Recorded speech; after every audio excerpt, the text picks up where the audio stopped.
राम राम मंडळी. तर पहा, आज मी बनवते जास्त तामझाम न करता झणझणीत असा चिकनचा रस्सा. चला तर मग पाहूया याची रेसिपी. इथे मी 1 किलो चिकन स्वच्छ पाण्याखाली धुवून घेतले आणि आता आपण याला हळद आणि चवीपुरतं मीठ लावून घेऊ.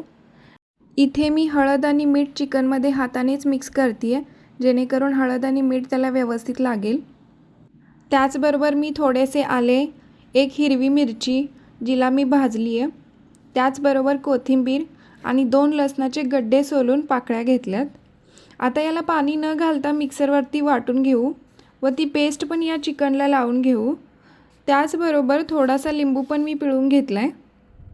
आता हे चिकन कमीत कमी 20 मिनटं रेस्टसाठी ठेवून देऊया. आता गॅसवरती 1 कुकर ठेवून त्यामध्ये 1 पळी तेल घालूया. तेल गरम झाल्यानंतर 1 छोटा दालचिनीचा तुकडा व 1 तमालपत्र घालून घेऊ.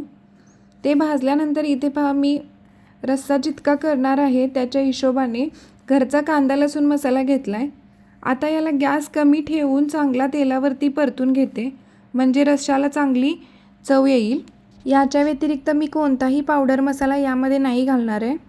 यामध्ये आता आपण आपलं चिकन घालूया. इथे तुम्ही पाहताय की हळदी मिठामुळे किती छान पाणी सुटले त्याला. आता याला आपण परतवून घेऊ. हे चिकन कमीत कमी 5 मिनिटं गॅस कमी ठेवून झाकण ठेवून तेलामध्ये शिजवून घेऊया, त्यामुळे चिकनचं स्वतःचं पाणी सुटेल. आता यामध्ये आपण पाणी घालून घेऊया. लक्षात घ्या, चिकनचा रस्सा बनवताना त्यामध्ये गरम पाणीच नेहमी घालावं, थंड पाणी घालू नये. गरम पाणी घातल्यामुळे रस्स्याला तर्री खूप छान येते. इथे मी वाटण करण्यासाठी थोडंसं वाळलेलं खोबरं आणि 1 कांदा गॅसच्या आचेवरती भाजून घेतला आहे. त्याचबरोबर 2 चमचे तीळ ड्राय रोस्ट करून घेतलेत आणि 1.5 चमचा जिरे व खूप सारी कोथिंबीर घेतली आहे.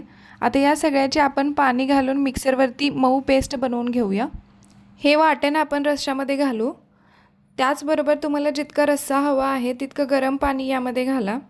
आता याला तुम्ही 1-2 शिट्ट्या करून घ्या अथवा कुकरवरती प्लेट ठेवून अर्धा तास शिजवून घ्या.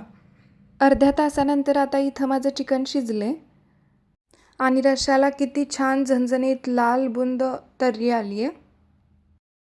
गरमागरम बाजरीची भाकरी, चिकनचा रस्सा आणि मऊ मऊ भात किती मस्त बेत आहे ना. तर मग तुम्हीही या संडेला हाच प्लॅन बनवा. चला तर मग परत भेटूया अशाच एका नवीन व्हिडिओसोबत. तोपर्यंत राम राम. आणि हो, माझे व्हिडिओ तुम्हाला आवडत असतील तर व्हिडिओला लाईक करा, शेअर करा आणि चॅनलला नक्की सबस्क्राईब करा.